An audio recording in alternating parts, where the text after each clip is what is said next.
Hello there everyone, my name is Sulkier. Today we're going to be reading some more scary bedtime stories. And we'll be reading Frankenstein again where we left off last time. We were on chapter 2 of volume 2. And, well, things were starting to heat up a little bit. We'll put it that way. Hello there, Meliodas. How's it going? I hope that you're doing well today. What's going on? Okay, let's go ahead and take that off.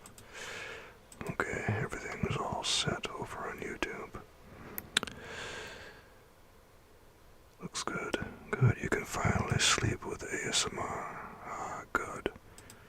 Well, you're in the right place then, we'll put it that way. Okay, everything looks good over on my end.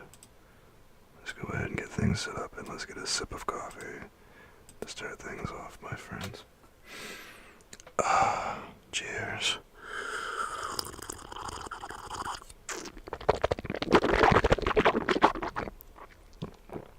Ah, it's nice. Oh man, I've been drinking some pretty okay coffee recently.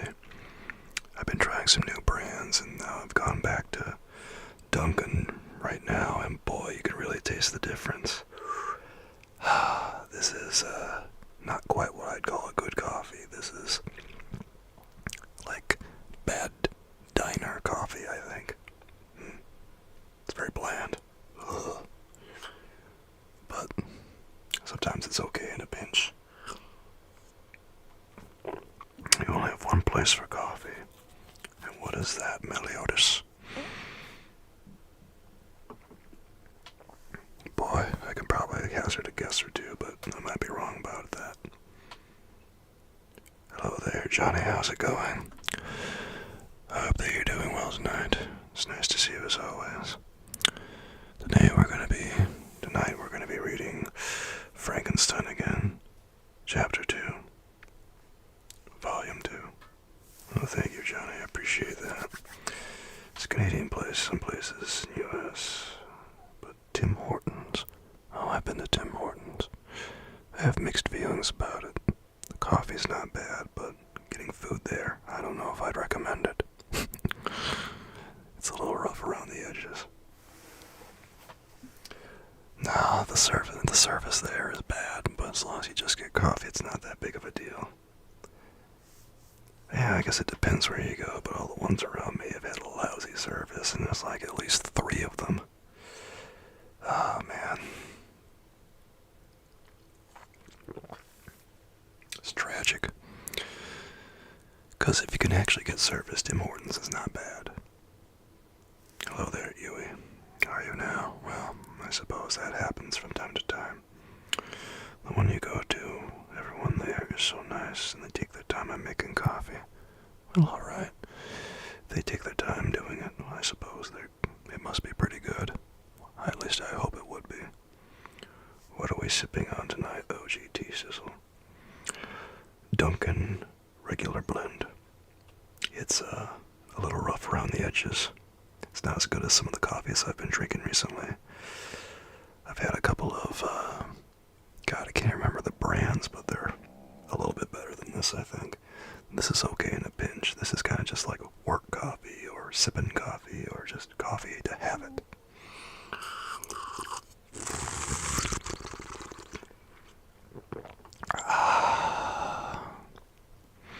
You never had Dunkin'. The stuff at the store, the stuff at an actual Dunkin' is better than what you get from, like, the K-Cups and stuff. The K-Cups are just awful. But the actual coffee that you get from Dunkin' is pretty decent. Way, way, way better. I don't know, it must just be the fact that it's a K-Cup. Who knows?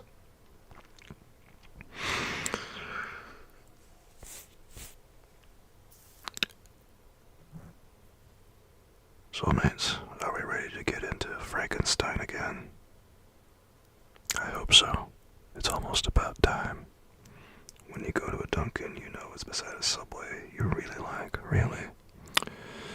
Subway and Dunkin'. I suppose Dunkin' is the Subway of coffee places. If it gets too expensive, who wants to go there?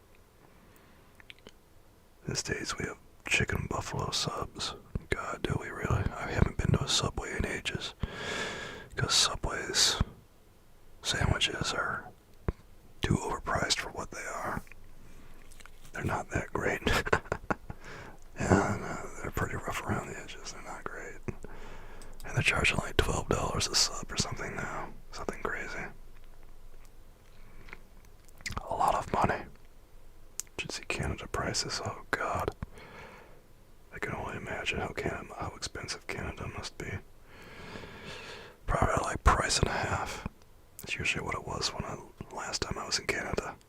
Price and a half of everything that's in America. Oh, there it is, price and a half. $17 in Canada for a foot long.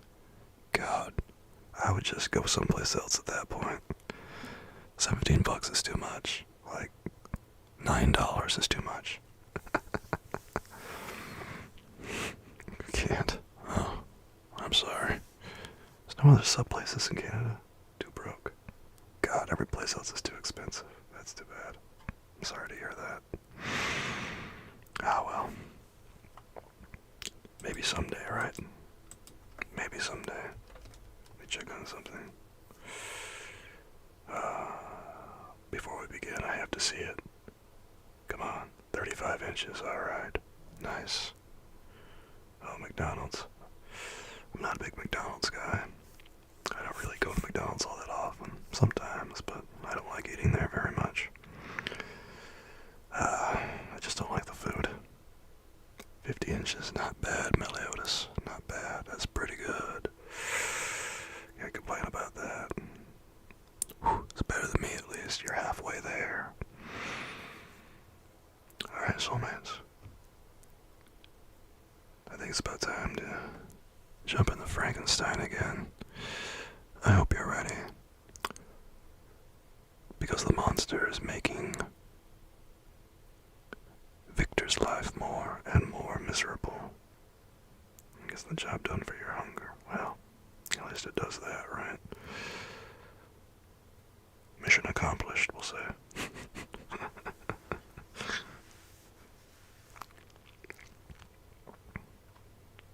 Chapter 2.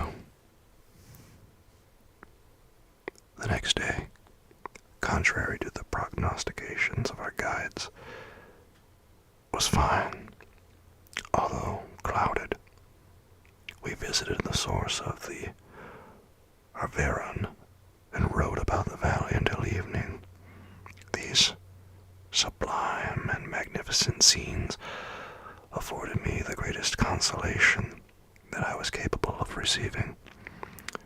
They elevated me from all littleness of feeling, and although they did not remove my grief, they subdued and tranquilized it. In some degree also, they diverted my mind from the thoughts over which it had brooded for the last month. I returned in the evening, fatigued, but less unhappy, and conversed with my family for more cheerfulness than had been my custom for some time. My father was pleased, and Elizabeth overjoyed. "My dear cousin," said she, "you see what happiness you diffuse when you are happy. Do not relapse again."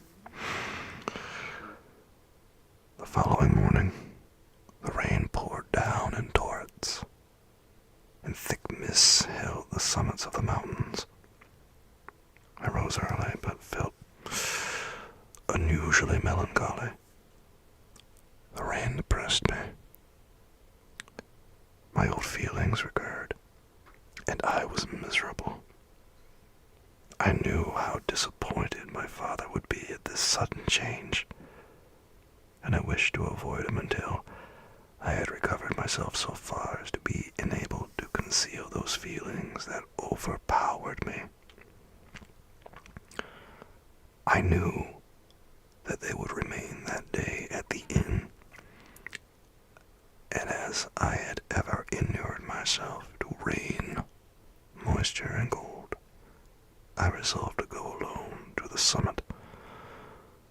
Montanvert. I remember the effect that the view of the tremendous and ever-moving glacier had produced upon my mind when I first saw it.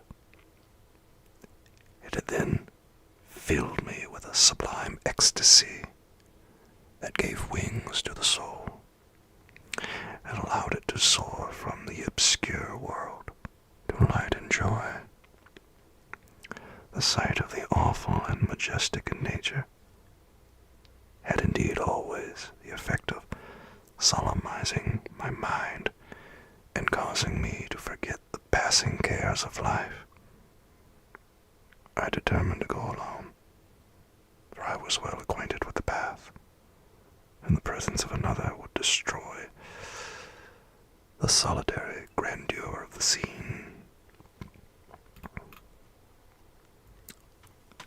The ascent is precipitous, but the path is cut into continual and short windings, which enable you to surmount the perpendicularity of the mountain. It is a scene terrifically desolate. In 1,000 spots, the traces of the winter avalanche may be perceived, where trees lie broken and strewed on the ground, some entirely destroyed, others bent, leaning upon the jutting rocks of the mountain, or transversely upon other trees. The path as you ascend higher is intersected by ravines of snow, down which stones continually roll from above. One of them is particularly dangerous, as the slightest sound, such as even speaking in a loud voice, produces a concussion of air sufficient to draw destruction upon the head of the speaker. The pines are not tall or luxuriant, but they are somber and add an air of severity to the scene. I looked on the valley beneath. Vast mists were rising from the rivers which ran through it, and curling in thick wreaths around the opposite mountains, whose summits were hid in the uniform clouds, while rain poured from the dark sky and added to the melancholy impression I received from the objects around me. Alas, why does man boast of sensibilities superior to those apparent in the brute? It only renders them more necessary beings. If our impulses were confined to hunger, thirst, and desire,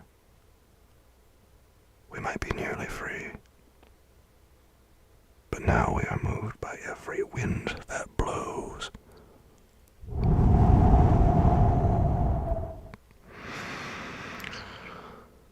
And a chance word or scene that word may convey to us. We rest. A dream has power to poison sleep. We rise. One wandering thought pollutes the day. We feel, conceive, or reason, laugh or weep, embrace fond woe, or cast our cares away. It is the same, or be it joy or sorrow. The path of its departure still is free. Man's yesterday may never be like his morrow. Naught may endure but mutability.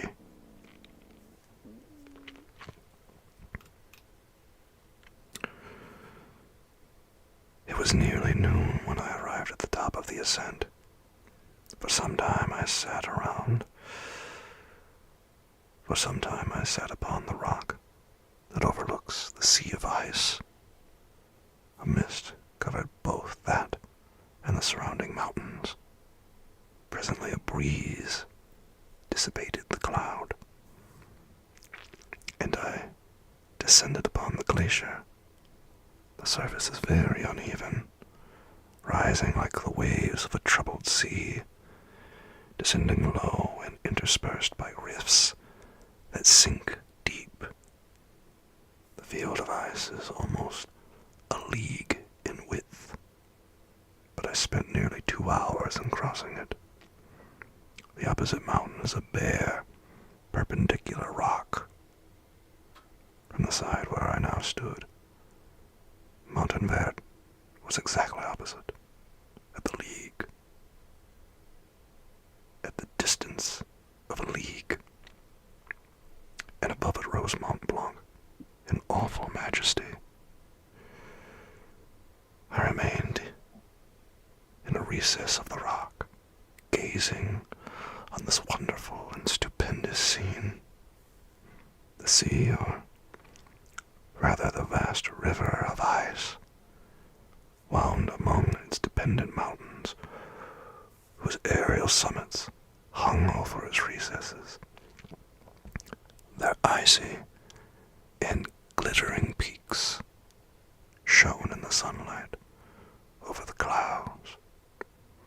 My heart, which was before sorrowful, now swelled with something like joy.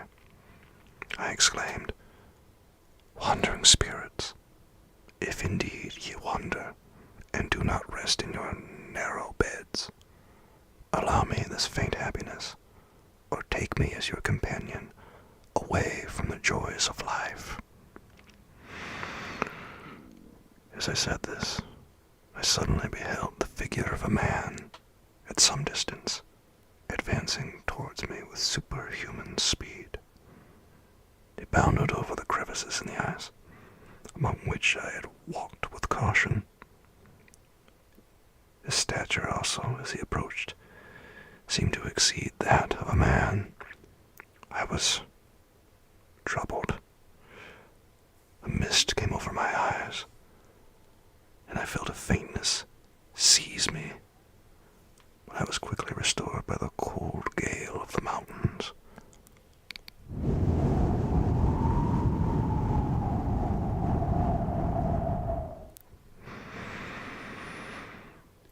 I perceived, as the shape came nearer, sight tremendous and abhorred, that it was the wretch whom I had created.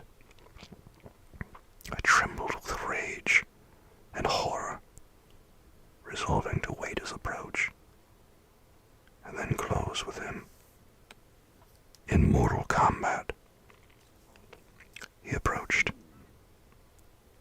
His countenance bespoke bitter anguish, combined with disdain and malignity, while its unearthly ugliness rendered it almost too horrible for human eyes. But I scarcely observed this. Anger and hatred had at first deprived me of utterance, and I recovered only to overwhelm him with words expressive of furious detestation and contempt. "Devil!" I exclaimed. "Do you dare approach me? And do you not fear the fierce vengeance of my arm wreaked on your miserable head? Begone, vile insect! Or rather stay, that I may trample you to dust, and oh, that I could, with the extinction of your miserable existence, restore those victims whom you have so diabolically murdered." Hello there, Amy. How are you? I hope that you're doing well tonight. What's going on, guys? What's going on, Amy? I'm glad you're here with us as we're getting back into Frankenstein. Ooh.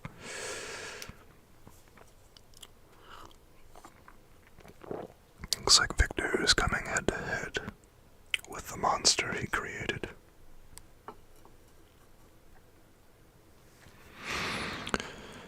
I can only imagine imagine how well this is going to go. I.e., not well. I expected this reception, said the demon. All men hate the wretched. How then must I be hated, who am miserable beyond all living things? Yet you, my creator, detest and spurn me, thy creature, to whom thou art bound by ties only dissoluble by the annihilation of one of us. You purpose to kill me. How dare you sport thus with life? Do your duty towards me, and I will do mine towards you and the rest of mankind. If you will comply with my conditions, I will leave them and you at peace. But if you refuse, I will glut the maw of death until it be satiated with the blood of your remaining friends. Hello, Buster Sword Guy. How are you tonight? I hope that you're doing well, my friend, and that life's treating you very well. Hey, Odick, how you doing? Blood. Blood. You can smell that things are getting good. How am I doing? Oh, I'm alright. I cooled off a little bit from earlier, but I feel better now. What a word to arrive on. Well, we'll just put it this way, TikTok is imploding on itself in America, and it's difficult to get some juice elsewhere. Hey. Good, just winding down now. Likewise. Helldivers was fun earlier. I was playing Helldivers with Odick and a couple of other people earlier. It was pretty fun.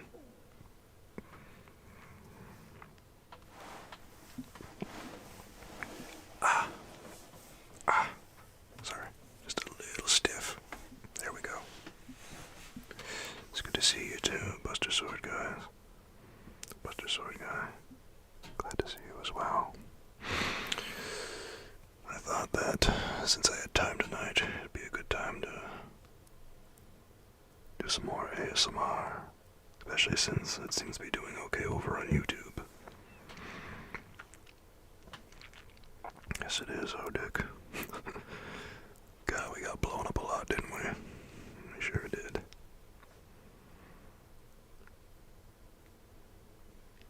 Abhorred monster, fiend that thou art, the tortures of hell are too mild a vengeance for thy crimes. Wretched devil, you reproach me with your creation. Come on then, that I may extinguish the spark which I so negligently bestowed. My rage was without bounds. I sprang on him, impelled by all the feelings which can arm one against the existence of another. He easily eluded me and said, "Oh, thank you, Amy. I appreciate that. I'm glad you had a good time."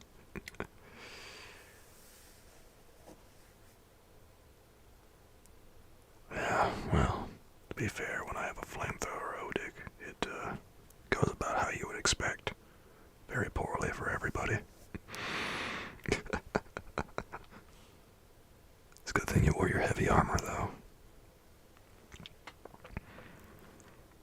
Be calm.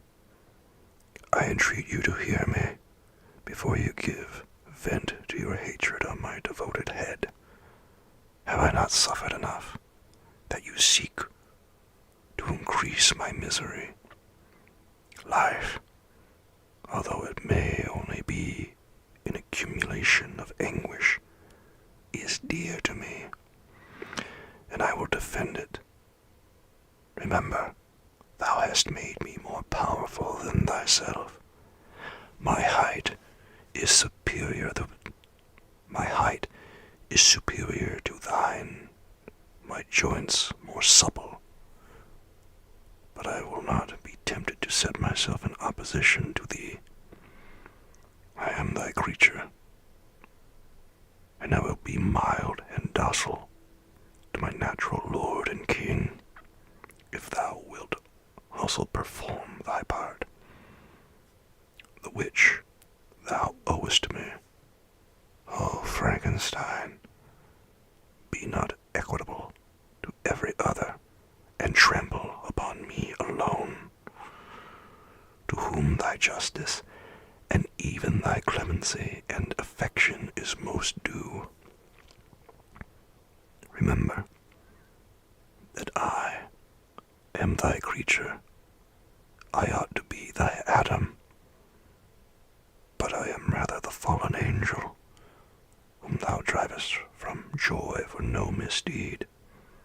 Everywhere I see bliss, from which I alone am irrevocably excluded. I was benevolent and good. Misery made me a fiend. Make me happy, and I shall again be virtuous. Begone. I will not hear you.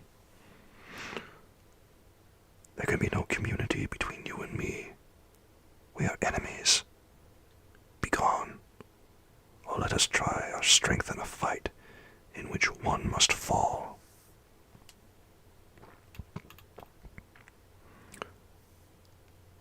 How can I move thee? Will no entreaties cause thee to turn a favorable eye upon thy creature, who implores thy goodness and compassion? Believe me, Frankenstein, I was benevolent. My soul glowed with love and humanity. But am I not alone? Miserably alone. You, my creator, abhor me. What hope can I gather from your fellow creatures, who owe me nothing? They spurn and hate me. The desert mountains and dreary glaciers are my refuge. I have wandered here many days. The caves of ice, which I only do not fear, are a dwelling to me, and the only one which man does not grudge.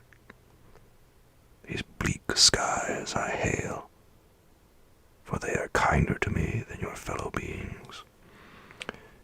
If the multitude of mankind knew of my existence, they would do as you do, and arm themselves for my destruction. Shall I not then hate them who abhor me? I will keep no terms with my enemies. I am miserable, and they shall share my wretchedness. Yet it is in your power to recompense me and deliver them from an evil which it only remains for you to make so great, that not only you and your family, but thousands of others shall be swallowed up in the whirlwinds of its rage. Let your compassion be moved, and do not disdain me. Listen to thy tale. Listen to my tale. When you have heard that, abandon or commiserate me, as you shall judge that I deserve. But hear me. The guilty are allowed, by human laws, bloody as they may be, to speak in their own defense before they are condemned. Listen to me, Frankenstein. You accuse me of murder, and yet you would, with a satisfied conscience, destroy your own creature. Oh, pray praise the eternal justice of man. Yet, I ask you not to spare me. Listen to me. And then, if you can, and if you will, destroy the work of your hands.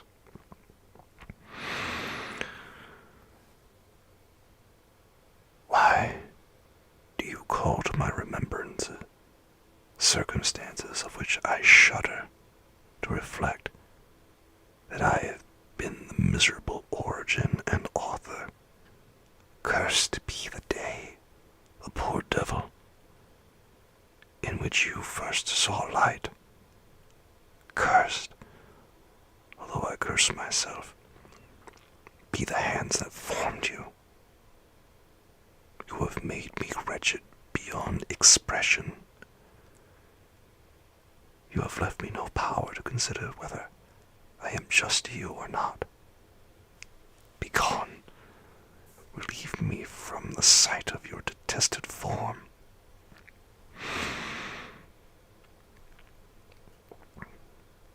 Thus, I relieve thee, my Creator, he said, and placed his hated hands before my eyes, which I flung from me with violence. Thus I take from thee a sight which you abhor. Still thou canst listen to me, and grant me thy compassion. By the virtues that I once possessed, I demand this from you. Hear my tale. It is long and strange, and the temperature of this place is not fitting to your fine sensations. Come to the hut upon the mountain. The sun is yet high in the heavens before it descends to hide itself behind yon snowy precipices and illuminate another world. You will have heard my story and can decide.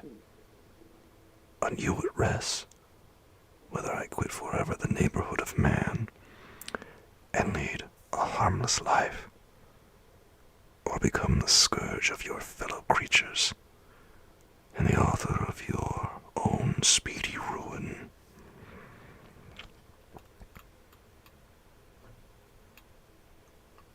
As he said this, he led the way across the ice. I followed. My heart was full, and I did not answer him. But as I proceeded, I weighed the various arguments that he had used, and determined to at least listen to his tale. I was partly urged by curiosity, and compassion confirmed my resolution. I had hitherto supposed him to be the murderer of my brother, and I eagerly sought a confirmation or denial of this opinion. For the first time also, I felt what the duties of a creator towards his creature were, and that I ought to render him happy before I complained of his wickedness. These motives urged me to comply with his demand. We crossed the ice, therefore, and ascended the opposite rock.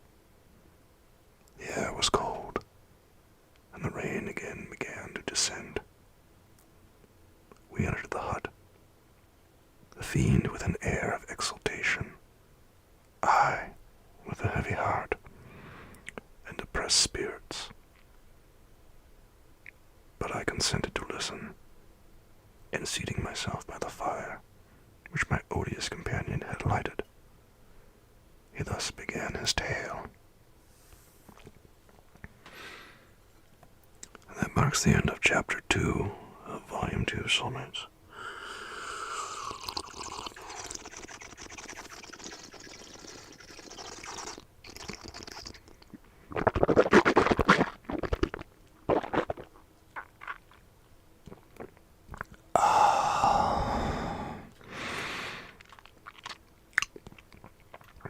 That's nice.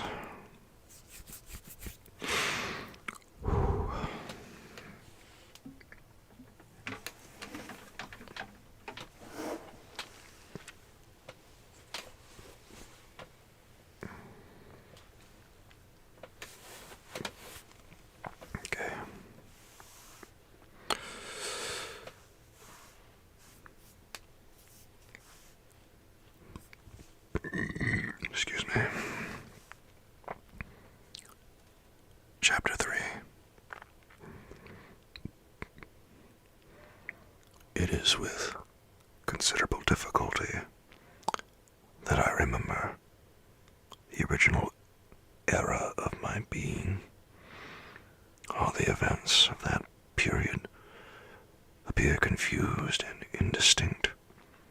A strange multiplicity of sensations seized me, and I saw, felt, heard, and smelt at the same time. And it was, indeed, a long time before I learned to distinguish between the operations of my various senses. By degrees, I remember, a stronger light pressed upon my nerves, so that I was obliged to shut my eyes. Darkness then came over me and troubled me. But hardly had I felt this when, by opening my eyes, as I now suppose, the light poured in upon me again. I walked, and I believe descended, but I presently found a great alteration in my sensations. Before, dark and opaque bodies had surrounded me, impervious to my touch or sight, but now I found that I could wander on at liberty, with no obstacles which I could not either surmount or avoid. The light became more and more oppressive to me, and, the heat wearying me as I walked, I sought a place where I could receive shade.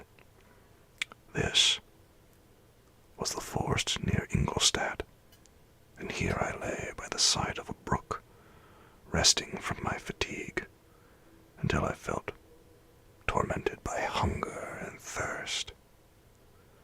This roused me from my nearly dormant state, and I ate some berries which I found hanging on the trees or lying on the ground. I slaked my thirst at the brook, and then lying down was overcome by sleep. Give me thanks for those 20 bits. Ooh, ooh, ooh.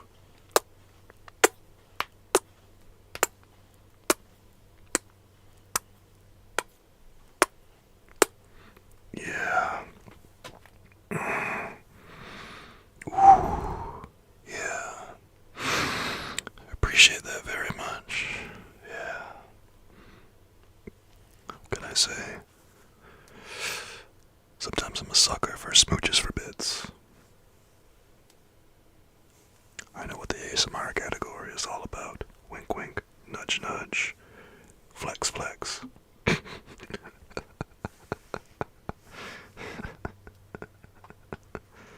Oh my goodness.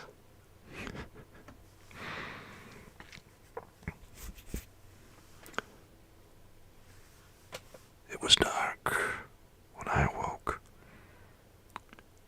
I felt cold also, and half frightened, as it were, instinctively, finding myself so desolate. Before I had quitted your apartment, on a sensation of cold, I had covered myself with some clothes.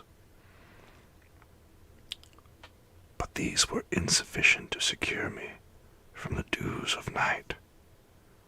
I was a poor, helpless, miserable wretch, I knew, and could distinguish nothing, but feeling pain invade me on all sides.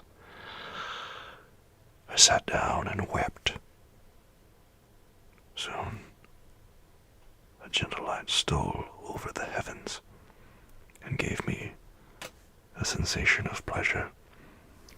I started up and beheld a radiant form rise from among the trees.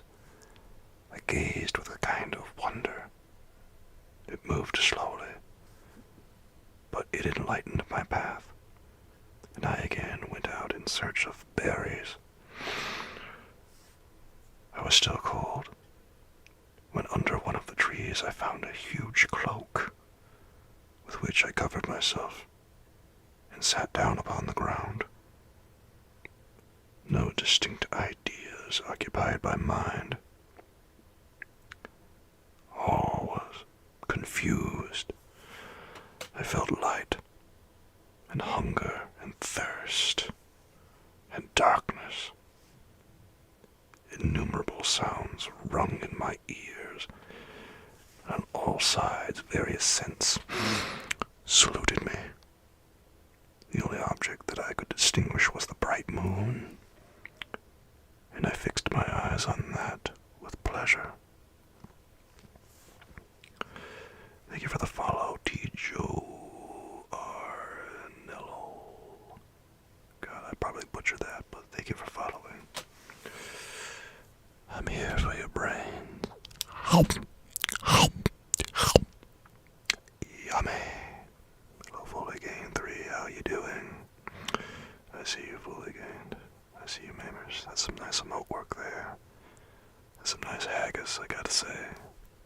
That's pretty good.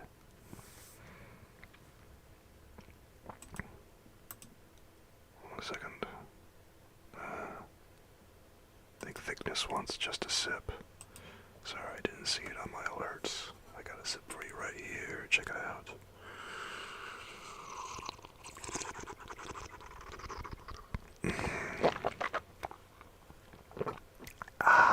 Cheers to that.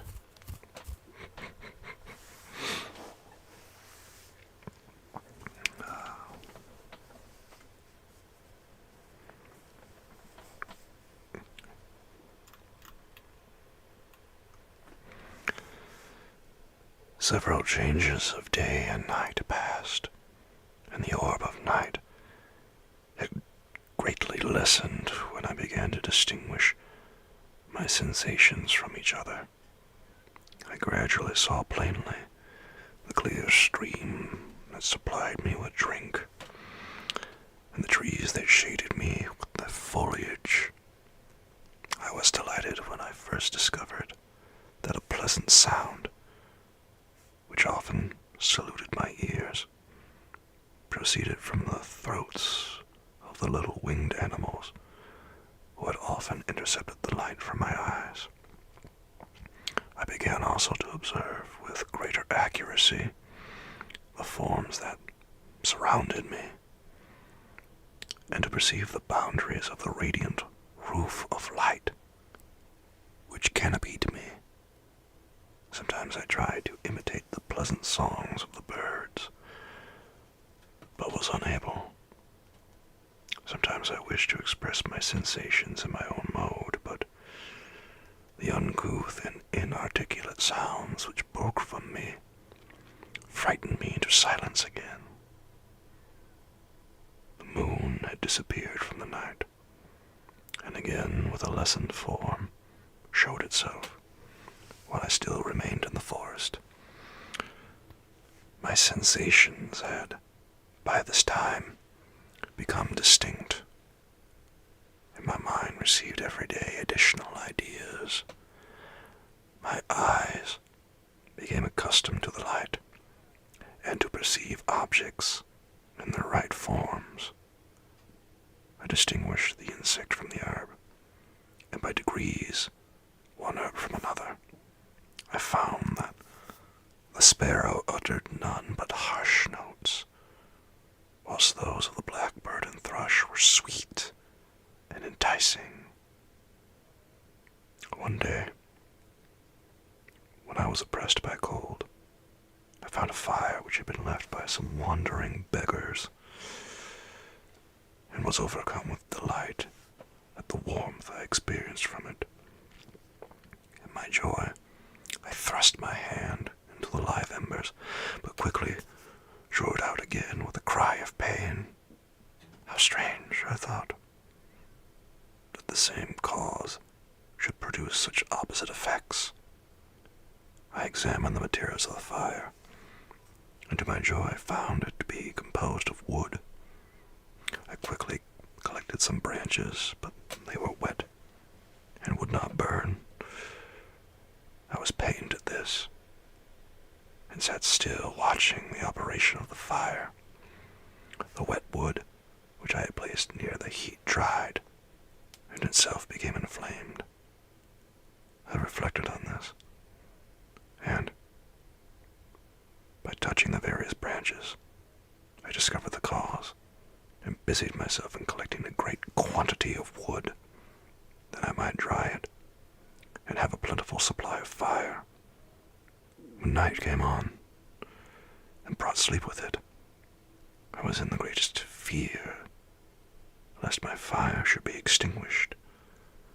I covered it carefully with dry wood and leaves, and placed wet branches upon it, and then, spreading my cloak, I lay on the ground, and sunk into sleep. Thank you for following Rookie M. It's good to have you here, and hope that you find this very pleasant and relaxing as we read Frankenstein together. Hello there, Reaper. How are you doing? I hope that you're well since I saw you, about an hour and a half ago, ballpark. Well, maybe 2 hours, I don't know.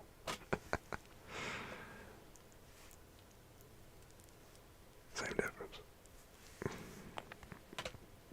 You're super duper. Well, that's a lot of super. I have to say, the duper really tops it off. Cheers to that.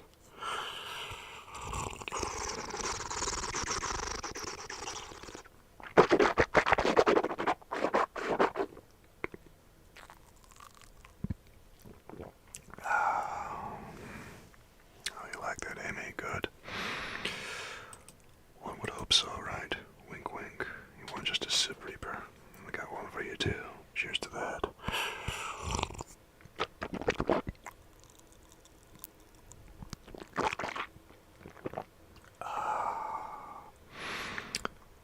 Indeed, sometimes you just have to wet your whistle a little bit. It's hard to do this unless you have a little drinky nearby.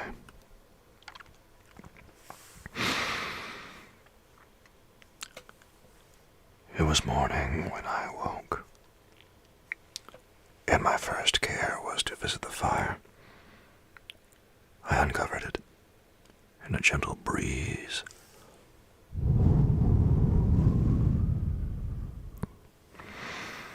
quickly fanned it into a flame.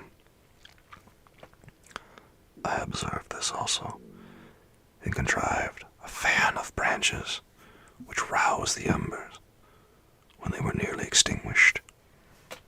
When night came again, I found with pleasure that the fire gave light as well as heat, and that the discovery of this element was useful to me in my food, for I found some of the offals that the travelers had left had been roasted, and tasted much more savory than the berries I had gathered from the trees. I tried, therefore, to dress my food in the same manner, placing it on the live embers. I found that the berries were spoiled by this operation, and the nuts and roots much improved. Food, however, became scarce, and I often spent the whole day searching in vain for a few acorns to assuage the pangs of hunger. When I found this, I resolved to quit the place that I had hitherto inhabited, to seek for one where the few wants I experienced would be more easily satisfied. In this emigration, I exceedingly lamented the loss of the fire, which I had obtained through accident, and knew not how to reproduce it. I gave several hours to the serious consideration of this difficulty,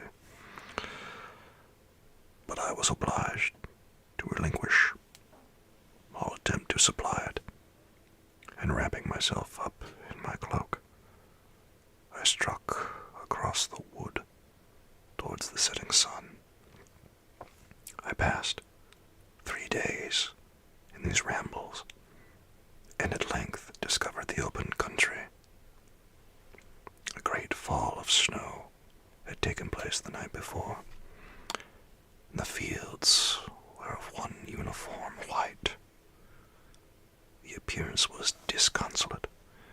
I found my feet chilled by the cold, damp substance that covered the ground.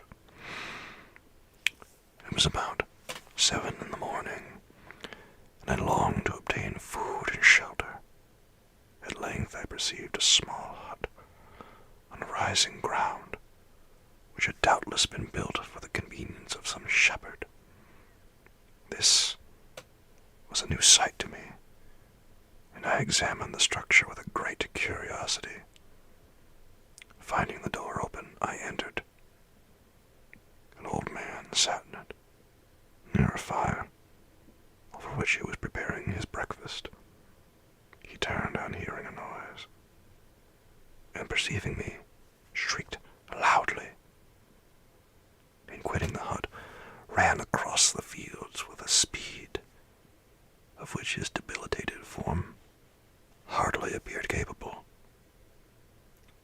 His appearance, different from any I had ever before seen, and his flight somewhat surprised me. But I was enchanted by the appearance of the hut. Here the snow and rain could not penetrate.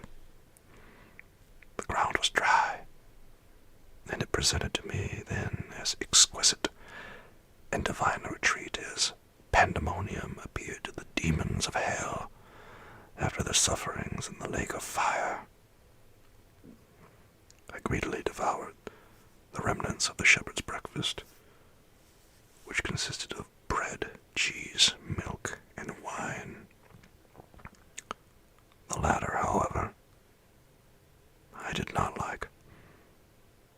Then, overcome by fatigue, I lay down among some straw and fell asleep.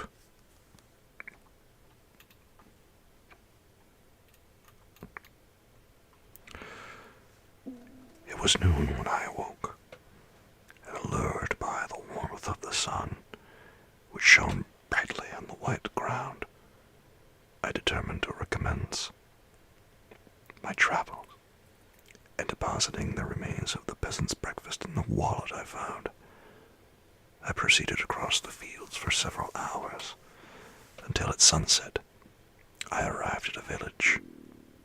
How miraculous did this appear! The huts, the neater cottages, and stately houses engaged my admiration by turns. The vegetables in the gardens, the milk and cheese that I saw placed at the windows of some of the cottages allured my appetite. One of the best of these I entered, but I had hardly placed my foot within the door before the children shrieked and one of the women fainted.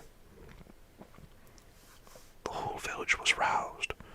Some fled, some attacked me, until grievously bruised by stones and many other kinds of missile weapons, I escaped to the open country, and fearfully took refuge in a low hovel, quite bare, and making a wretched appearance after the palaces I had beheld in the village.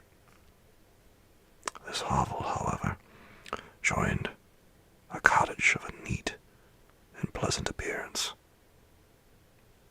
but after my late dearly bought experience, I dared not enter it. My place of refuge was constructed of wood, but so low that I could with difficulty sit upright in it. No wood, however, was placed on the earth which formed the door, but it was dry, and although the wind entered it by innumerable chinks,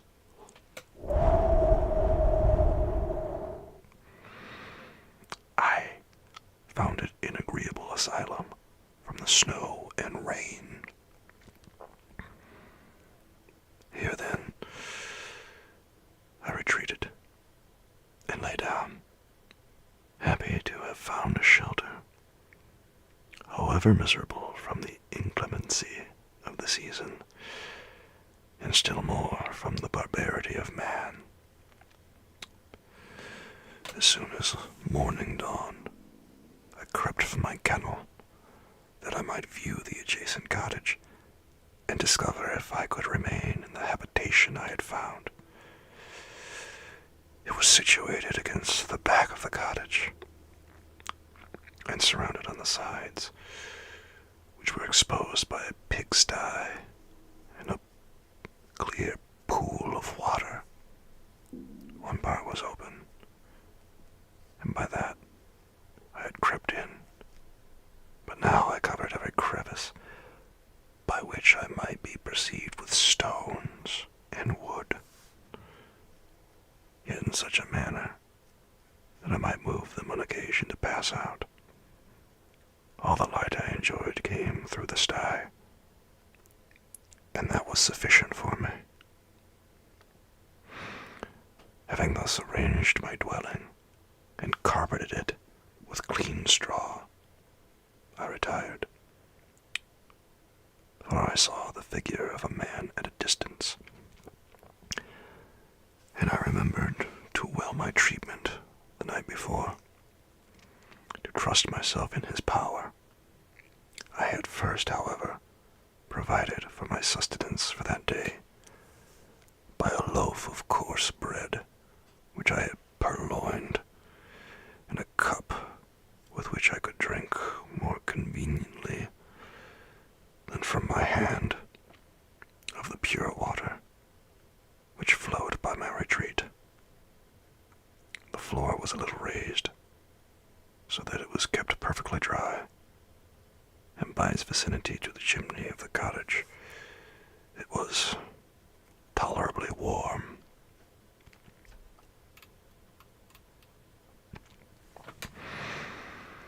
Being thus provided, I resolved to reside in this hovel until something should occur which might alter my determination. It was indeed a paradise compared to the bleak forest, my former residence, the rain-dropping branches and dank earth. I ate my breakfast with pleasure, and was about to remove a plank to procure myself a little water when I heard a step, and looking through a small chink, I beheld a young creature with a pail on her head, passing before my hovel. The girl was young and of gentle demeanor, unlike what I have since found cottagers and farmhouse servants to be. Yet she was meanly dressed, a coarse blue petticoat and a linen jacket being her only garb. Her fair hair was plaited, but not adorned. She looked patient, yet sad. I lost sight of her, and in about a quarter of an hour she returned, bearing the pail, which was now partly filled with milk. As she walked along, seemingly incommoded by the burden, a young man met her, whose countenance expressed a deeper despondence. Uttering a few sounds with an air of melancholy, he took the pail from her head and bore it to the cottage himself. She followed, and they disappeared. Presently I saw the young man again, with some tools in his hands.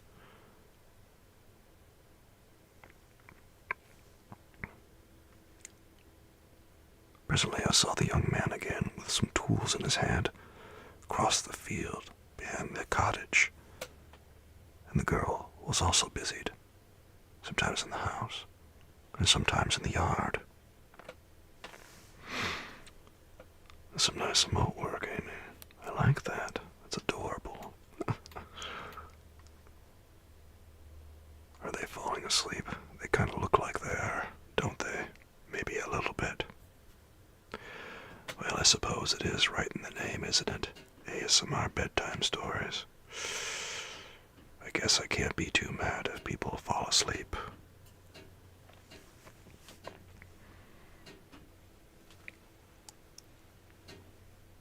On examining my dwelling, I found that one of the windows of the cottage had formerly occupied a part of it, but the panes had been filled up with wood.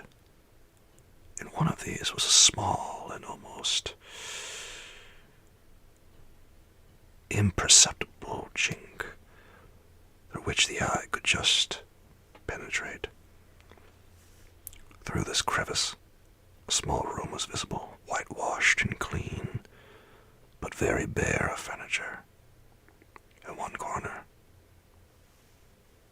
near a small fire, sat an old man, leaning his head on his hands in a disconsolate attitude. The young girl was occupied in arranging the cottage, but presently she took something out of a drawer, which employed her hands, and she sat down beside the old man, who, taking up the instrument, began to play, and to produce sounds sweeter than the voice of the thrush or the nightingale. It was a lovely sight, even to me, poor wretch, who had never beheld aught beautiful before.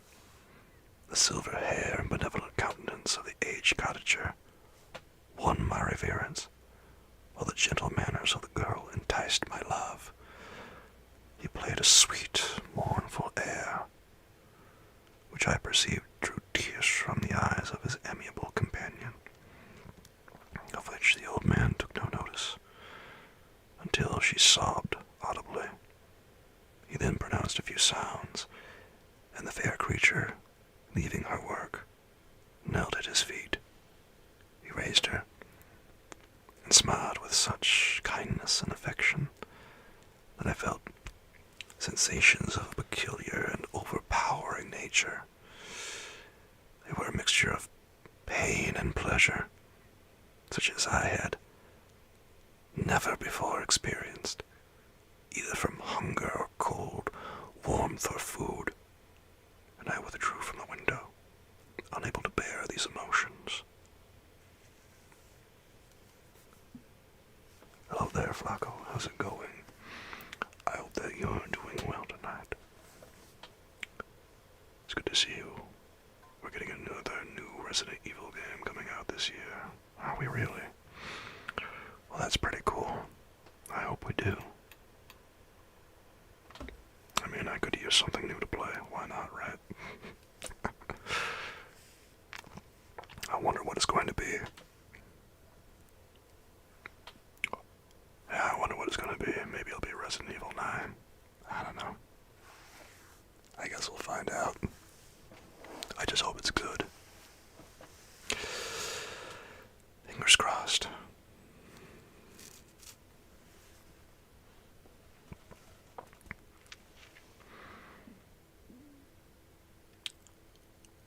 Soon after this, the young man returned, bearing on his shoulders a load of wood. The girl met him at the door, helped to relieve him of his burden, and taking some of the fuel into the cottage, placed it on the fire. Then she and the youth went apart into a nook of the cottage, and he showed her a large loaf and a piece of cheese. She seemed pleased, and went into the garden for some roots and plants, which she placed in water, and then upon the fire. She afterwards continued her work, whilst the young man went into the garden, and appeared busily employed in digging and pulling up roots. After he had been employed thus about an hour, the young woman joined him, and they entered the cottage together. Yes, it's Resident Evil 9. I've seen previews of it. Well, if it's really going to be Resident Evil 9, that's pretty exciting. I know Capcom's really been working hard to make the game as good as possible, because they really want it to be a slam dunk. I heard they weren't happy with 7 and 8 not being as critically well received as some of the other remakes that they've done recently, like 2 and 4. Thank you for the follow. swallow, tiny straw baby. It's good to have you here with us. And I hope that you find this very pleasant, relaxing as we read Frankenstein together.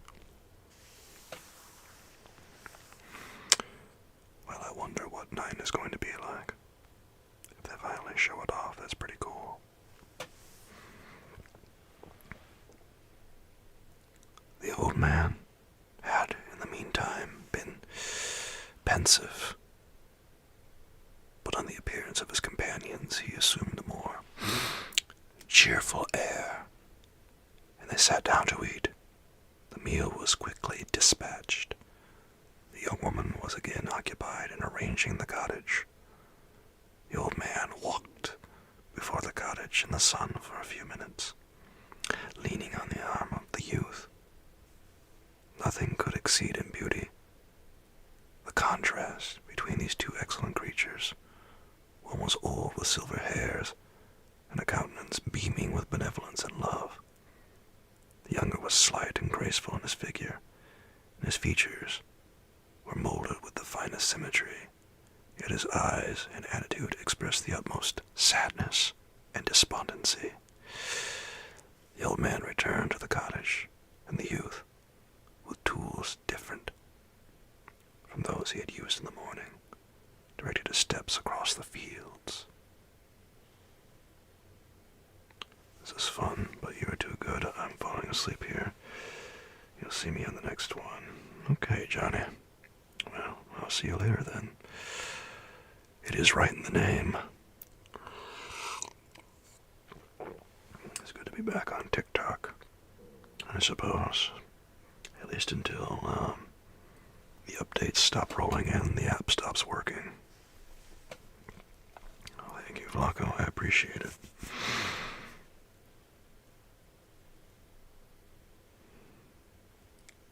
Anyway, I suppose I'll see you later, Johnny. Have a good night.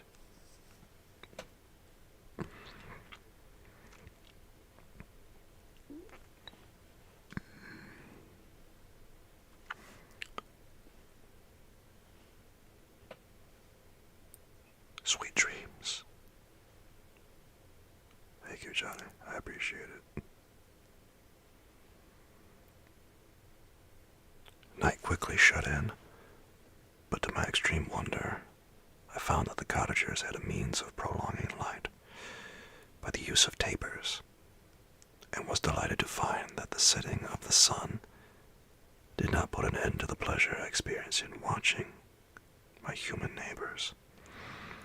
In the evening, the young girl and her companion were employed in various occupations which I did not understand, and the old man again took up the instrument, which produced the divine sounds that had enchanted me in the morning.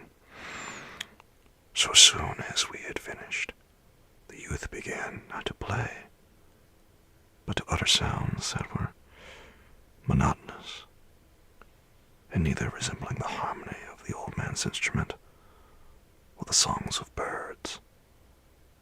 I since found that he read aloud, but at that time I knew nothing of the science of words or letters.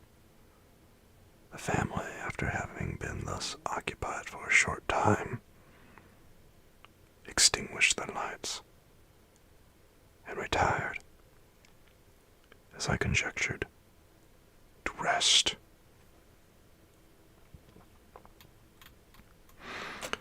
And that marks the end of Chapter 3 of Volume 2, my friends. Let's get ourselves a sippy sip of coffee, shall we?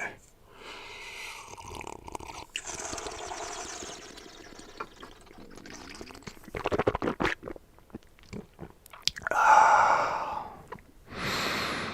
it's nice.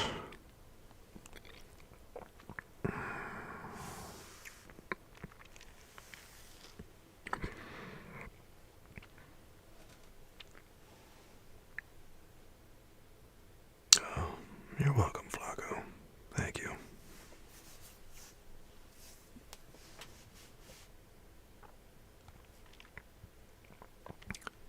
Let's continue on with Chapter 4, Soulmates.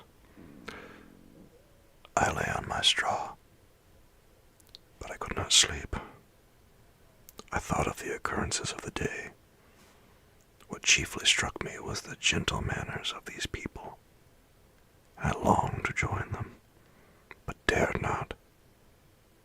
I remembered too well the treatment I had suffered the night before from the barbarous villagers, and resolved, whatever course of conduct I might hereafter think it right to pursue, that for the present I would remain quietly in my hovel, watching and endeavoring to discover the motives which influenced their actions. The cottagers arose the next morning before the sun. The young woman arranged the cottage and prepared the food, and the youth departed after the first meal. This day was passed in the same routine as that which preceded it. The young man was constantly employed out of doors, and the girl in various laborious occupations within. The old man, whom I soon perceived to be blind, employed his leisure hours on his instrument or in contemplation. Nothing could exceed the love and respect which the younger cottagers exhibited towards their Nothing could exceed the love and respect which the younger cottagers exhibited towards their venerable companion. They performed him every little office of affection and duty with gentleness, and he rewarded them by his benevolent smiles. They were not entirely happy. The young man and his companion often went apart and appeared to weep. I saw no cause for their unhappiness, but I was deeply affected by it. If such lovely creatures were miserable, it was less strange that I, an imperfect and solitary being, should be wretched. Yet, why were these gentle beings unhappy? They possessed a delightful house, for such it was in my eyes, and every luxury. They had a fire to warm them when chill, and delicious viands when hungry. They were dressed in excellent clothes, and still more, they enjoyed one another's company and speech, interchanging each day looks of affection and kindness. What did their tears imply? Did they really express pain? I was at first unable to solve these questions, but perpetual attention and time explained to me many appearances which were at first enigmatic. A considerable period elapsed before I discovered one of the causes of the uneasiness of this amiable family. It was poverty, and they suffered that evil in a very distressing degree. Their nourishment consisted entirely of the vegetables of their garden and the milk of one cow, who gave very little during the winter, when its masters could scarcely procure food to support it.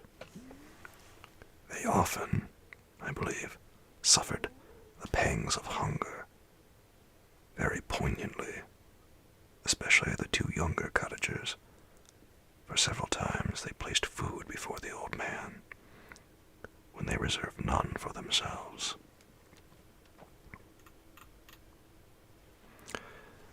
This trait of kindness moved me sensibly. I had been accustomed during the night to steal a part of their store for my own consumption, but when I found that in doing this I inflicted pain on the cottagers, I abstained and satisfied myself with berries, nuts, and roots, which I gathered from a neighboring wood. I discovered also another means through which I was enabled to assist their labors. I found that the youth spent a great part of each day in collecting wood for the family fire, and during the night business tools, the use of which I quickly discovered, and brought home firing, sufficient for the consumption of several days. I remember the first time that I did this. The young woman, when she opened the door in the morning, appeared, greatly astonished on seeing a great pile of wood on the outside. She uttered some words in a loud voice, and the youth joined her, who also expressed his surprise. I observed with pleasure that he did not go to the forest that day, but spent it in repairing the cottage and cultivating the garden. By degrees, I made a discovery of still greater moment. I found that these people possessed a method of communicating their experience and feelings to one another by articulate sounds. I perceived that the words they spoke sometimes produced pleasure or pain, smiles or sadness, in the minds and countenances of the hearers. This was indeed a godlike science, and I ardently desired to become acquainted with it. But I was baffled in every attempt I made for this purpose. The pronunciation was quick, and the words they uttered not having any apparent connection.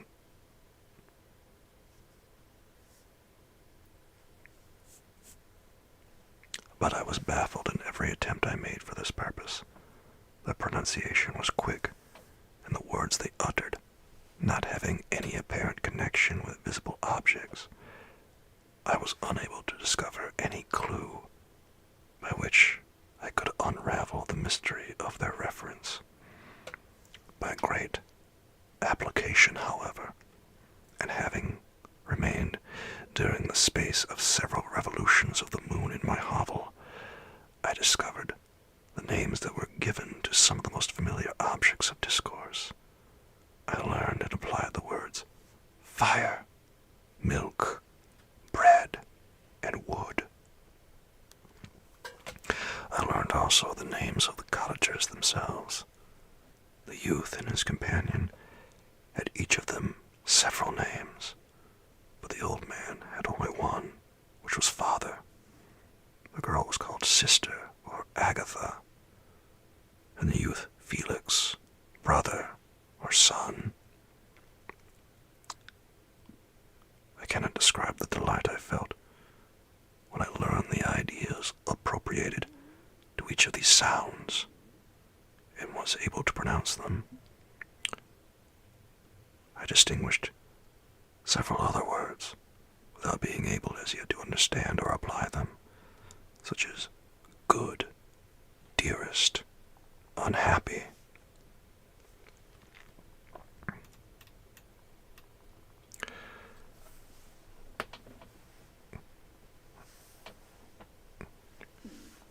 I spent the winter in this manner.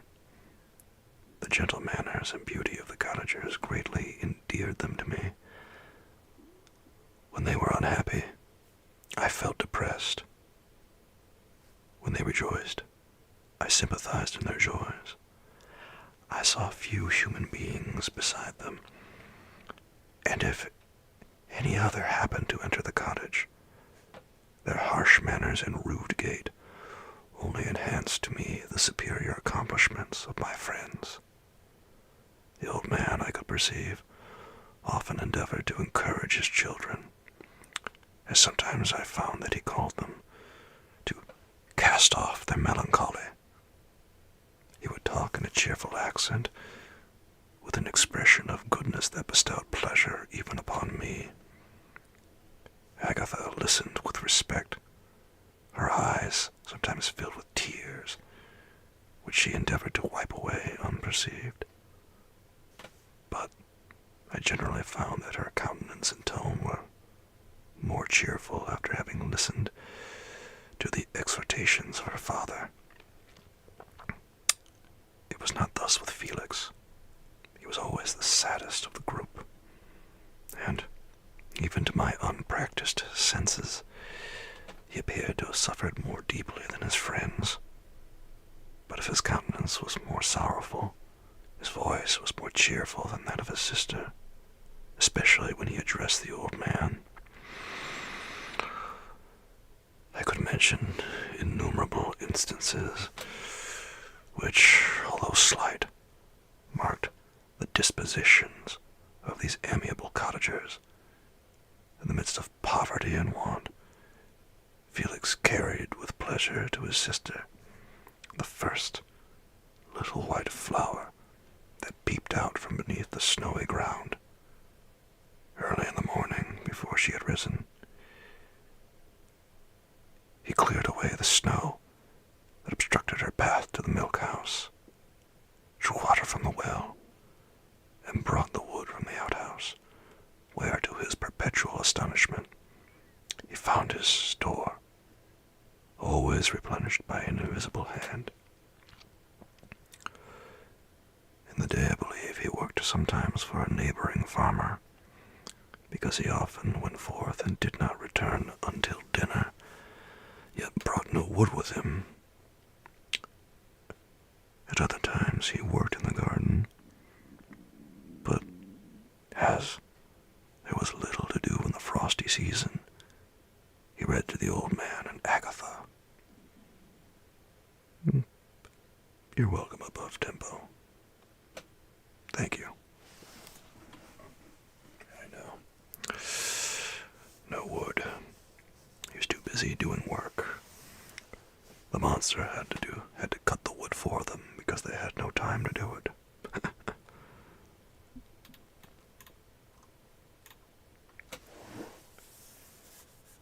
This monster is sneaking food and wood and other miscellaneous chores while they're not looking.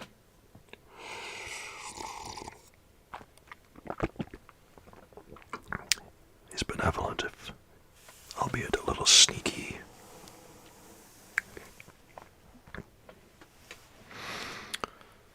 This reading had puzzled me extremely at first, but by degrees I discovered that he uttered many of the same sounds when he read as when he talked.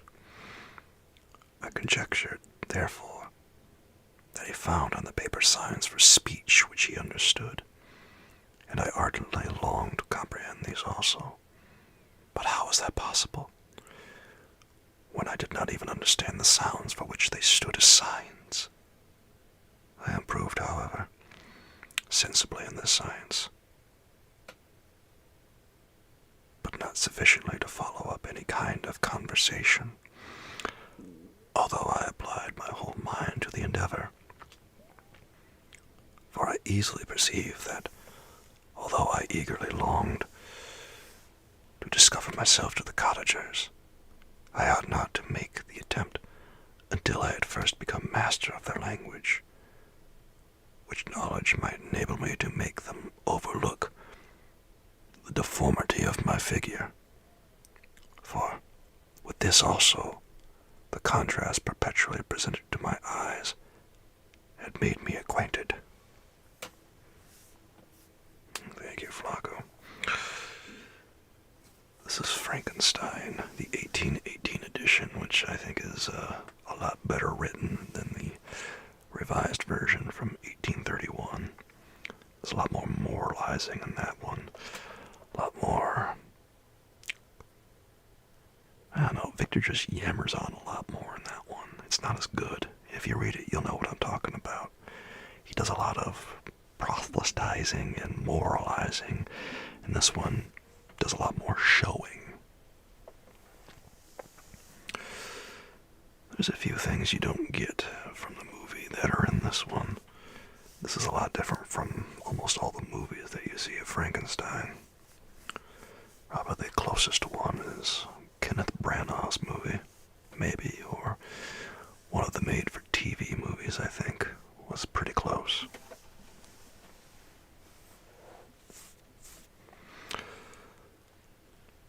I had admired the perfect forms of my cottagers, their grace, beauty, and delicate complexions. But how when I viewed myself in a transparent pool. At first I started back, unable to believe that it was indeed who I was reflected in the mirror. And when I became fully convinced that I was in reality the monster that I am, I was filled with the bitterest sensations of despondence and mortification. Alas, I did not yet entirely know the fatal effects of this miserable deformity.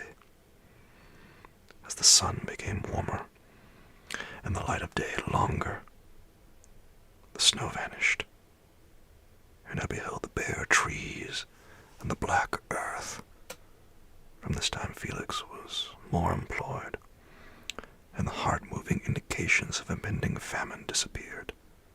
Their food, as I afterwards found, was coarse, but it was wholesome, and they procured a sufficiency of it. Several new kinds of plants sprung up in the garden, which they dressed, and these signs of comfort increased daily as the season advanced. That's some nice remote work, Amy. I like that. What is that? Yeah, something like that, above tempo. Something to help the entire family relax a little bit, I hope. Wink, wink, wink. Oh, is that a monkey? Is that what it is? That's adorable. Yeah. Sunglasses on. Love that. Resident Evil Frankenstein. If Frankenstein appears in a Resident Evil game, I'll flip out. Hey, as long as I get to shoot Frankenstein's monster in a game, that'd be pretty cool. You like Frankenstein stories? I like the story. It's sad. Just sad.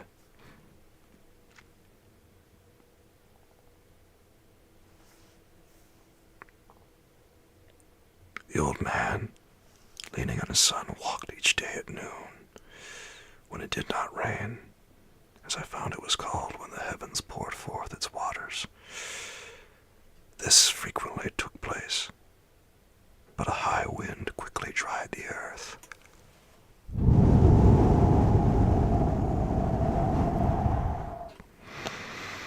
And the season became far more pleasant than it had been.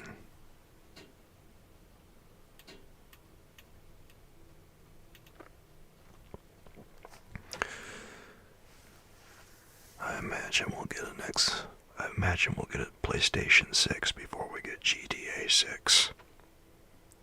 I wish I was kidding, but they're already talking about it. They've already talking about a PlayStation 6 and they haven't really released any games for it, man. Not many. Well, they got Spider-Man 2. Yeah, that would be cool, Flacco. You got me. Mr. X is pretty close. Oh, that's right. Yeah. Mr. X is... Yeah, that is pretty close. Okay. I'll take that. The next time I'm playing Resident Evil 2 Remake, I'll try to remember that. Guilty as charged.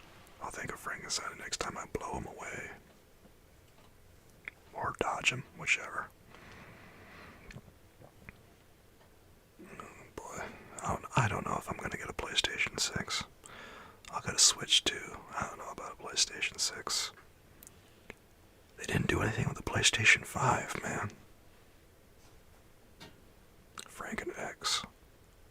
That's kind of badass now you think about it. My mode of life in the hovel was uniform. During the morning I attended the motions of the cottagers, and when they were dispersed in varying occupations, I slept. The remainder of the day was spent in observing my friends.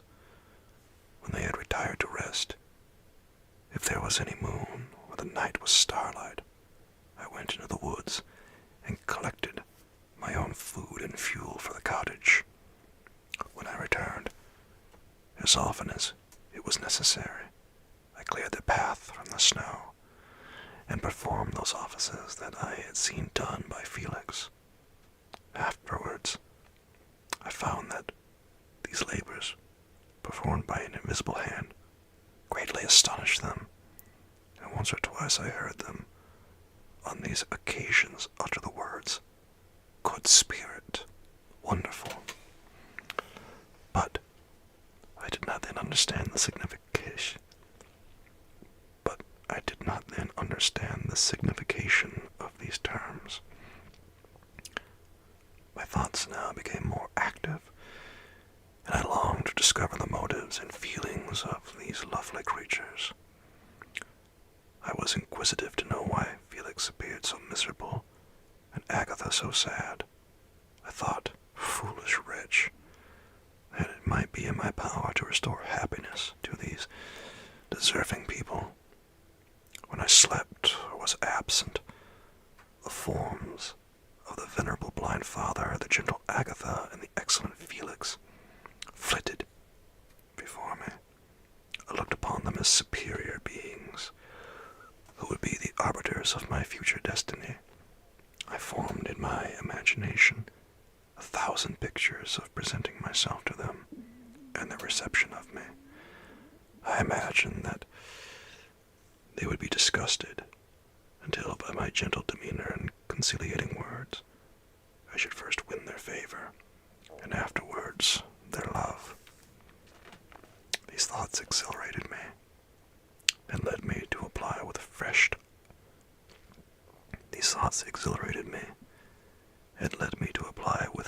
ardor to the acquiring the art of language. My organs were indeed harsh, but supple, and although my voice was very unlike the soft music of their tones, yet I pronounced such words as I understood with tolerable ease. It was as the ass and the lapdog, yet surely the gentle ass, whose intentions were affectionate, although his manners were rude, deserved better treatment than blows and execration.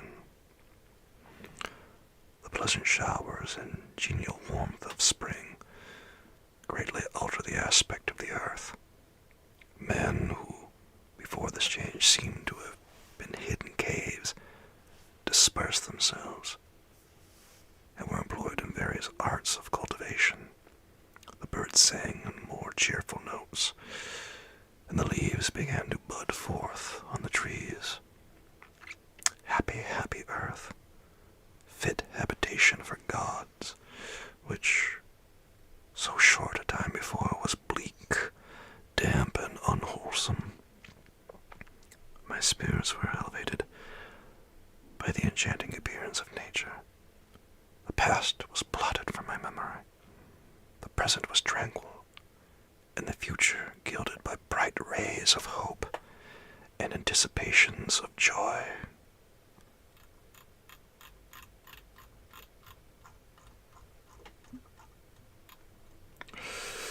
That marks the end of Chapter 4 of Volume 2, my friends.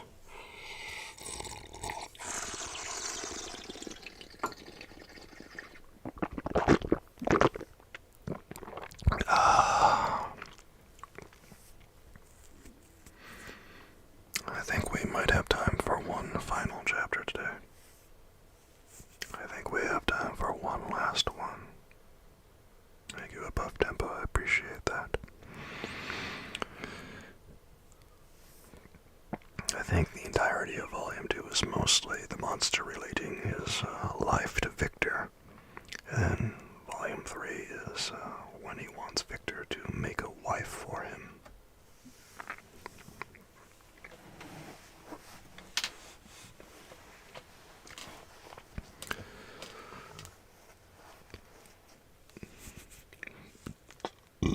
Excuse me. Chapter 5.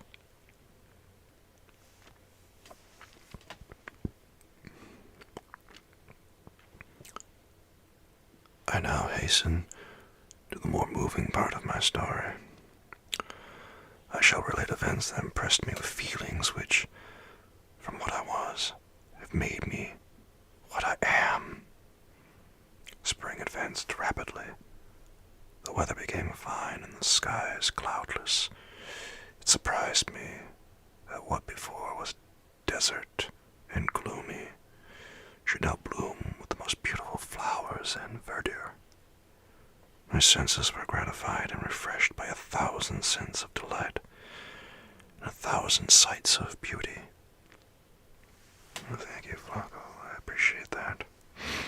They're so good. Well, I hope so. God. If they're not, boy, I'm in trouble. Wink. With all the money going to AI, it's a matter of time before robots, humans are around. What, like robot Frankensteins? Oh, I imagine it might be a possibility someday, but I think they might be a long way off. AI is kind of all over the place right now, but it might come sooner than we think. Maybe. I don't know. They're trying, at least right now. It was on one of these days, when my cottagers periodically rested from labor. The old man played on his guitar, and the children listened to him. I observed that the countenance of Felix was melancholy beyond expression. He sighed frequently, and once his father paused in his music, and I conjectured by his manner that he inquired the cause of his son's sorrow. Felix replied in a cheerful accent, and the old man was recommencing his music when someone tapped at the door.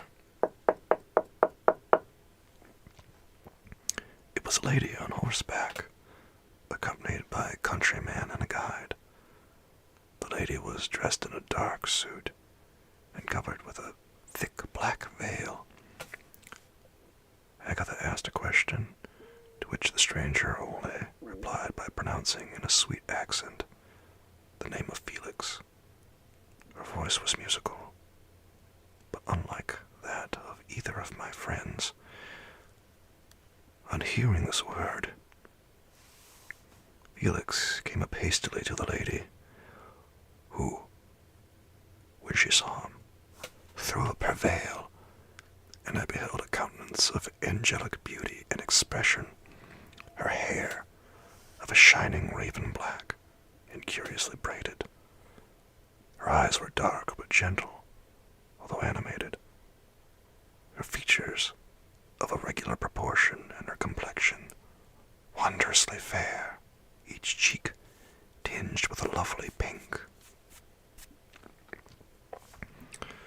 Oh, you just checked your door for knocking. I'm sorry about that above tempo. Sad to say, it was just an effect. Though I could see why you might think that. Oopsie daisies. Oh, thank you, above tempo. I only have a few different ones. I've got the wood, I've got like a change cup over here, I've got wind effects, I guess, too. There's a few things I can do.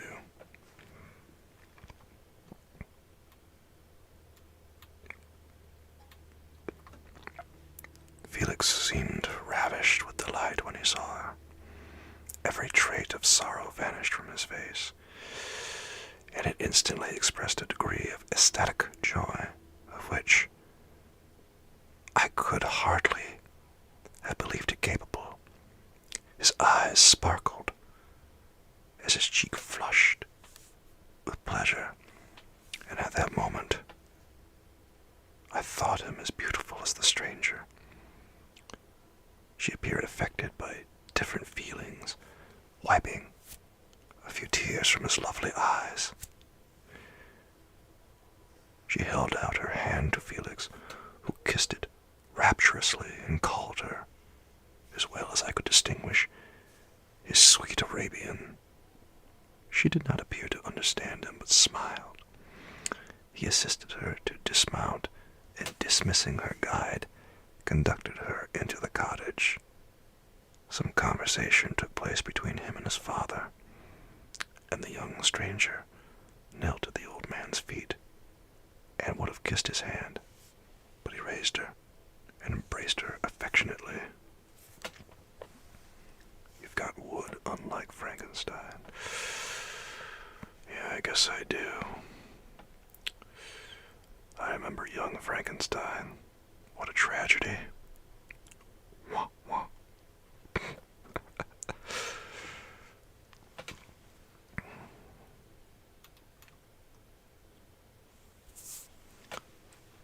I soon perceived that although the stranger uttered articulate sounds and appeared to have a language of her own, she was neither understood by or herself understood. The cottagers, they made many signs which I did not comprehend, but I saw that her presence diffused gladness through the cottage, dispelling their sorrow as the sun dissipates the morning mist. Felix seemed peculiarly happy, and with smiles of delight welcomed his Arabian. Agatha, the ever-gentle Agatha, kissed the hands of the lovely stranger, and pointing to her brother, made signs which appeared to me to mean that he had been sorrowful until she came. Some hours passed thus, while they by their countenances expressed joy, the cause of which I did not comprehend. Presently I found by the frequent recurrence of one sound, which the stranger repeated after them, that she was endeavoring to learn their language, and the idea instantly occurred to me that I should make use of the same instructions to the same end. The stranger learned about 20 words at the first lesson. Most of them, indeed, were those which I had before understood, but I profited by the others. He needs a blue pill. He needs something that'll pick me up. Maybe run a little electricity through it, and then he'll be able to perform. Wink, wink.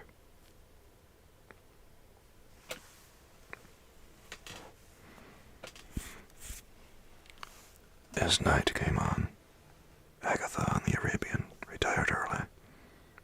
When they separated, Felix kissed the hand of the stranger and said, "Good night, sweet Safie."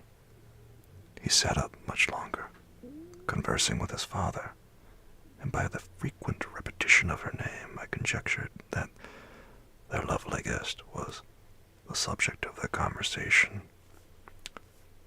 I ardently desired to understand them, and bent every faculty towards that purpose, but found it nearly impossible.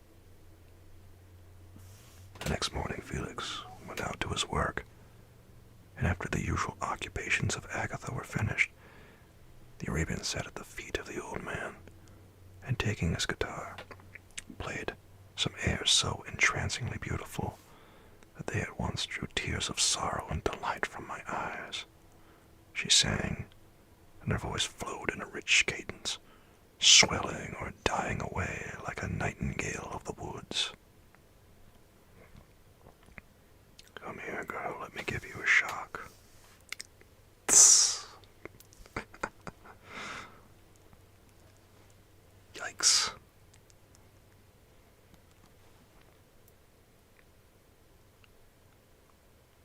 When she had finished, she gave the guitar to Agatha, who at first declined it.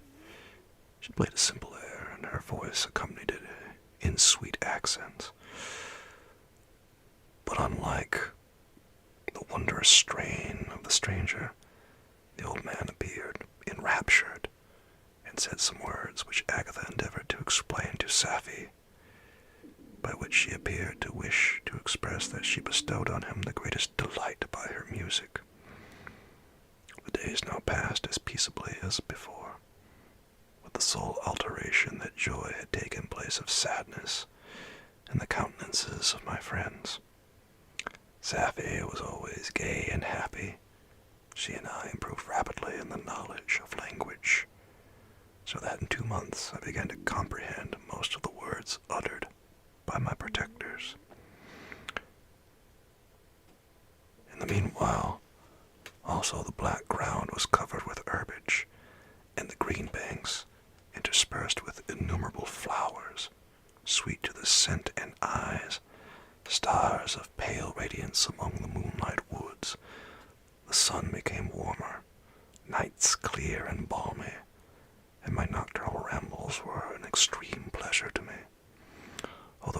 considerably shortened by the late setting and early rising of the sun.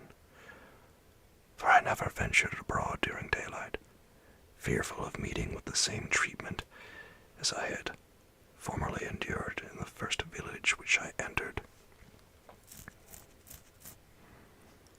My days were spent in close attention, that I might more speedily master the language, and I may boast that I improved more rapidly than the Arabian, who understood very little and conversed in broken accents, whilst I comprehended and could imitate almost every word that was spoken.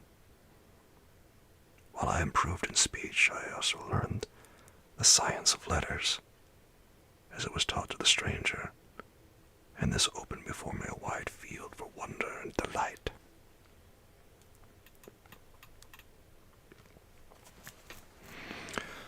The book from which Felix instructed Safie was Volney's Ruins of Empires. I should not have understood the purport of this book had not Felix, in reading it, given very minute explanations. He had chosen this work, he said, because the declamatory style was framed in imitation of the Eastern authors. Through this work, I obtained a cursory knowledge of history and a view of the several empires at present existing in the world. It gave me an insight into the manners, governments, and religions of the different nations of the earth. I heard of the slothful Asiatics, of the stupendous genius and mental activity of the Grecians, of the wars and wonderful virtue of the early Romans, of their subsequent degeneration, of the decline of that mighty empire, of chivalry, Christianity, and kings. I heard of the discovery of the American hemisphere, and wept with Safie over the hapless fate of its original inhabitants. These wonderful narrations inspired me with strange feelings. Was man, indeed, at once so powerful, so virtuous and magnificent, yet so vicious and base? He appeared at one time a mere scion of the evil principle, and at another as all that can be conceived of noble and godlike. To be a great and virtuous man appeared the highest honor that can befall a sensitive being. To be base and vicious, as many on record have been, appeared the lowest degradation, a condition more abject than that of the blind mole or harmless worm. For a long time I could not conceive how one man could go forth to murder his fellow, or even why there were laws and governments. But when I heard details of vice and bloodshed, my wonder ceased, and I turned away with disgust and loathing. It's a very good story also. I've never read it. I know nothing of it, honestly. I only know of Frankenstein.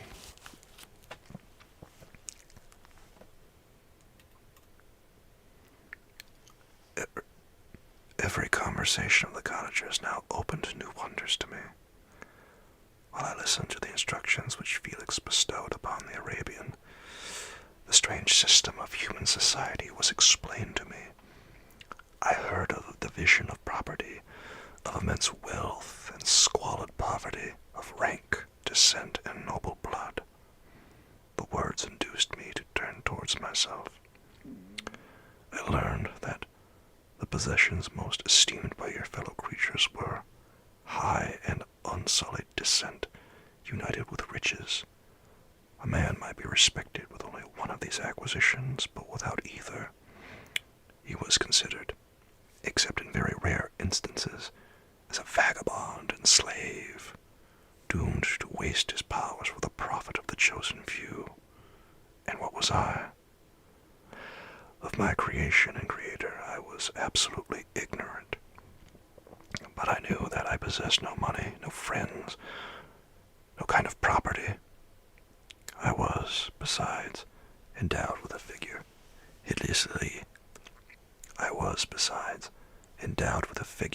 hideously deformed and loathsome. I was not even of the same nature as man. I was more agile than they, and could subsist upon coarser diet. I bore extremes of heat and cold with less injury to my frame. My stature far exceeded theirs. When I looked around, I saw and heard of none like me. Was I then a monster, a blot upon the earth, from which all men fled, and whom all men disowned? I cannot describe to you the agony that these reflections inflicted upon me. I tried to dispel them, but sorrow only increased with knowledge. Oh, that I had forever remained in my native wood, nor known nor felt beyond the sensations of hunger, thirst, and heat. Of what a strange nature is knowledge. It clings to the mind. When it has once seized on it, like a lichen on the rock, I wish sometimes to shake off all thought and feeling. But I learned that there was but one means to overcome the sensation of pain, and that was death, a state which I feared yet did not understand. I admired virtue and good feelings, and loved the gentle manners and amiable qualities of my cottagers, but I was shut out from intercourse with them, except through means which I obtained by stealth, when I was unseen and unknown, and which rather increased than satisfied the desire I had of becoming one among my fellows. The gentle words of Agatha and the animated smiles of the charming Arabian were not for me. The mild exhortations of the old man and the lively conversation of the loved Felix were not for me. Miserable, unhappy wretch!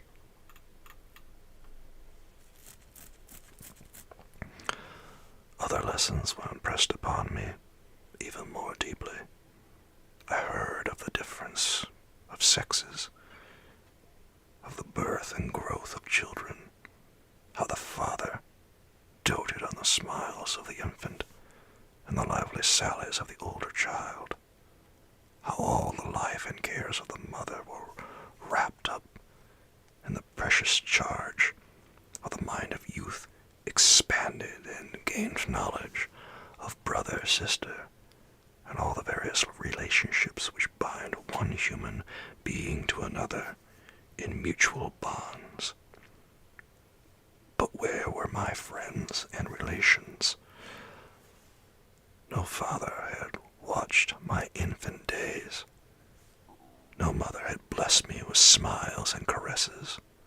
Or, if they had, all my past life was now a blot, a blind vacancy, in which I distinguished nothing. From my earliest remembrance, I had been as I then was in height and proportion. I had never yet seen a being resembling me, or who claimed any intercourse with me. What was I? The question again recurred, to be answered only with groans. I will soon explain to what these feelings tended, but allow me to return to the cottagers, whose story excited in me such various feelings of indignation, delight, and wonder, but which all terminated in additional love and reverence for my protectors, for so I loved, in an innocent, half-painful self-deceit, to call them.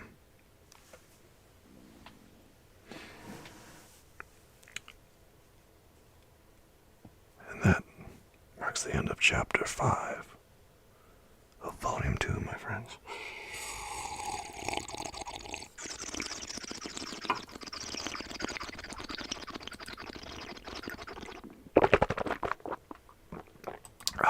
Thank you, Above Tempo. Yeah, you sure did, Amy. Wink, wink. of very curious language choices going on. God bless. God bless that archaic English. Poor guy needs a friend is what he needs. He needs some kind of companion because, God, he's got nothing.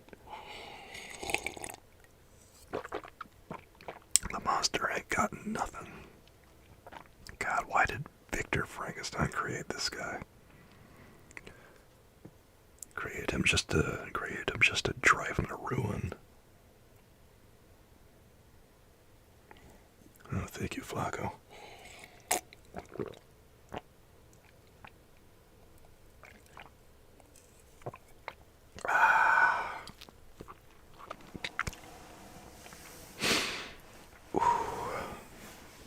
Excuse me.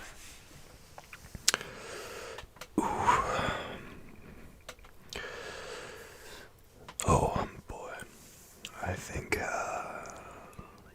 this is probably a good place to put a pin in Frankenstein for tonight, guys. Oh, I know, Amy.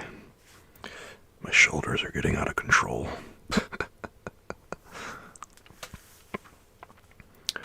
I hope that we can continue.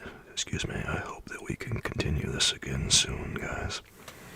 I hope that you all had a nice time tonight. Very relaxing time. Ideally, right? You're welcome above tempo. And feel free to check me out at Soulkeeper ASMR Bedtime Stories. There's a link to that channel here on Twitch. Should be like the very first one, aside from the subscription link. That's nice. I mean, that's some nice remote work. I'll see everyone again real soon, my friends. Thank you, Vlago. Hope to see you again soon. Have a good night, everyone. Sweet dreams, and I will see you again soon.